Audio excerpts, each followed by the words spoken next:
الحمد لله كفى والصلاة والسلام على سيد الرسل وخاتم الأنبياء وعلى آله وصحبه ومن بهديهم مهتدى. أعوذ بالله من الشيطان الرجيم. أفمن يتقي بوجهه سوء العذاب يوم القيامة وقيل للظالمين ذوقوا ما كنتم تكسبون.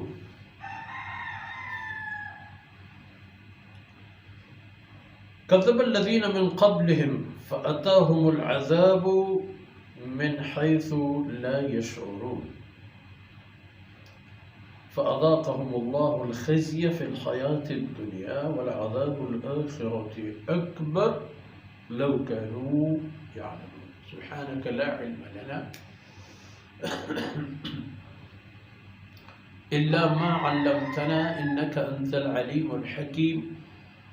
رب اشرح لي صدري ويسر لي أمري واحلل عقدة من لساني يفقهوا قولي واجعل لي وزيرا من أهلي رب زدني علما وارزقنی فہما ثم اما بعد. گرامی قدر بھائیوں بہنوں اور پیارے بچوں، اب مثال بیان فرما رہے ہیں. افمن یتقی بوجہہ سوء العذاب یوم القیامہ، کیا وہ آدمی جو قیامت میں اتنا بے بس ہوگا کہ جب اسے جہنم کی طرف لے جایا جا رہا ہوگا تو وہ صرف منہ اور چہرے کے بل سے اپنے آپ کو بچانے کی کوشش کرتا ہے تاکہ وہ جہنم کی آگ کی تپش سے محفوظ رہے. بس ایک طبعی حرکت ہے جو اللہ رب العزت نے انسان کے وجود میں رکھ دی ہے، ورنہ اسے پتہ ہے کہ اب میں کیا بچاؤں گا اپنے آپ، مجھے تو ادھر ہی جا کر جل بننا ہے. تو اس کے ہاتھ پاؤں باندھے ہوئے ہوں گے اور وہ گرفتار ہو چکا ہوگا، اور اس کی حالت و کیفیت یہ ہوگی کہ صرف اپنے منہ کبھی ادھر کبھی ادھر پھیر رہا ہوتا ہے. تو ایک یہ، اور دوسرا طبقہ ان لوگوں کا جن کو فرشتوں کی جلو میں اور فرشتوں کی معیت میں جنتوں کی طرف بڑی عزت کے ساتھ لے جایا جائے گا.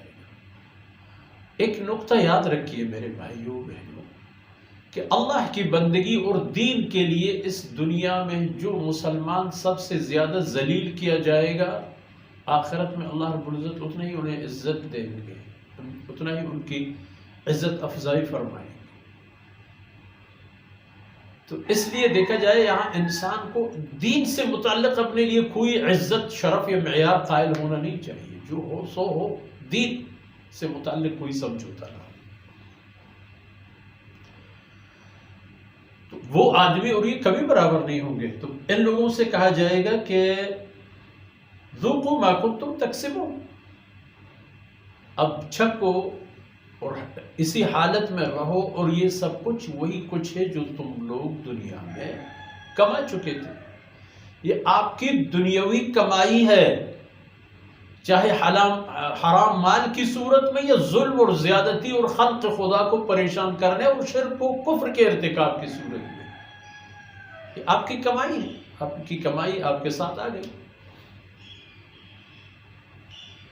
وَقِيلَ لِلظَّالِمِينَ ذُوقُوا مَا كُنتُمْ تَكْسِبُونَ.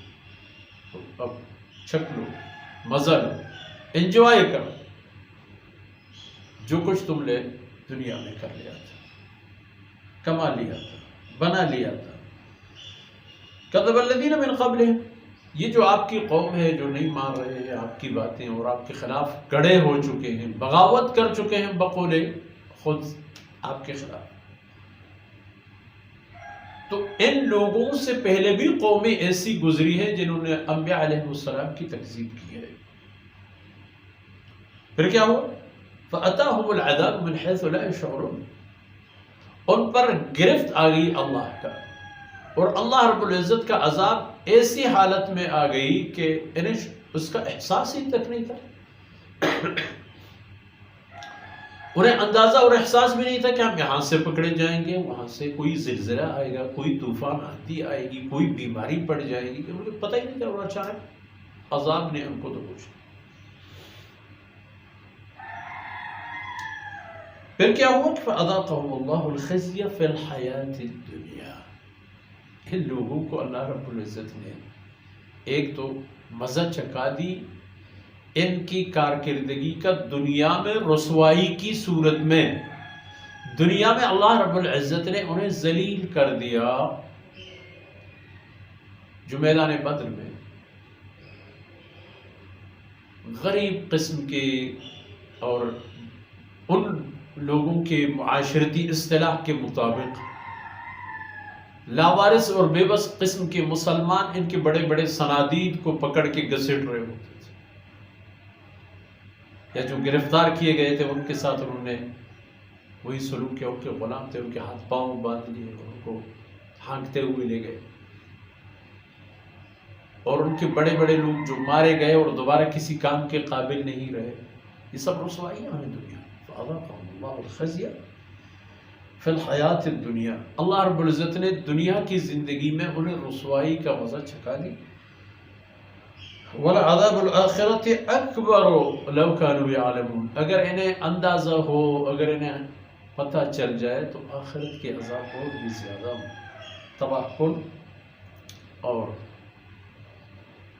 بڑا، اتنا بڑا کہ جس کا وہ تصور نہیں کر سکتے اور جس کا کوئی پیمانہ اور مقدار بھی بتایا نہیں جا سکتا. یہ دین کی بات ٹکرانا، قرآن کریم کو نعوذ باللہ نظر انداز کرنا، انبیاء علیہ السلام کے رستوں سے ہٹ کر کوئی رستہ اور طریق زندگی کا انتخاب کرنا، یہ ایک ذلت ہے جسے انسان اپنے ہاتھوں اپنے لیے کھینچ لے آتا ہے. وہ ذلت دنیا میں بھی اور ابدی عذاب اور گرفتاری آخرت کی صورت میں. اس لیے سوچنا چاہیے کہ ہم اپنے قول و فعل اور اپنے عمل سے کیا کو رہے ہیں اور کیا پا رہے ہیں. اللہ رب العزت کوتاہیوں سے درگزر فرمائے. وصلی اللہ علیہ نبینا محمد وعلی آلہ وصحبہ.